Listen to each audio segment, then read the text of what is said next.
Brother, ni hao. Price for this. Price 20 or 200?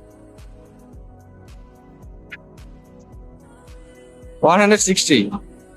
তো এটা বলছে যে বড় বড় যে কাঁকড়াগুলো, এগুলোর ব্যাপারে আমি ইনস্টাগ্রামে একটা তথ্য দেখেছিলাম। সেটা হচ্ছে যখন মানুষের করোনা হয়েছিল তখন হচ্ছে এই লবস্টারের মধ্যেই একটা জাত ছিল যেগুলো রক্ত হচ্ছে নীল কালার, যেগুলো থেকে ফাইজার টিকাটি আবিষ্কৃত হয়েছিল।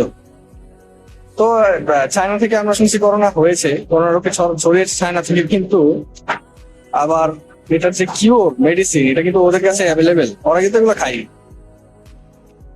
তো এটা দেখতে অনেকটা ইল মাছের মতো লাগতেছে। এটা হ্যাঁ, ইল মাছের মতো। বাইং মাছ, আমরা দেশে যেটাকে বাইং মাছ হিসেবে জানি সেটার মতো লাগছে।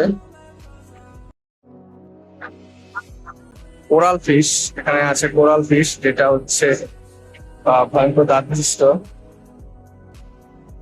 সামনে আমি একটু জুম করে দেখানোর চেষ্টা করি। কোরাল ফিশ বদমাইশ মাছ একটা, বাট খাইতে মজা আছে। ওই তেলাপিয়া মাছের একটা ভার্সন বলা যাবে। আর বাকিগুলো তো আপনাদেরকে দেখালামই। লবস্টার গুলোর প্রাইস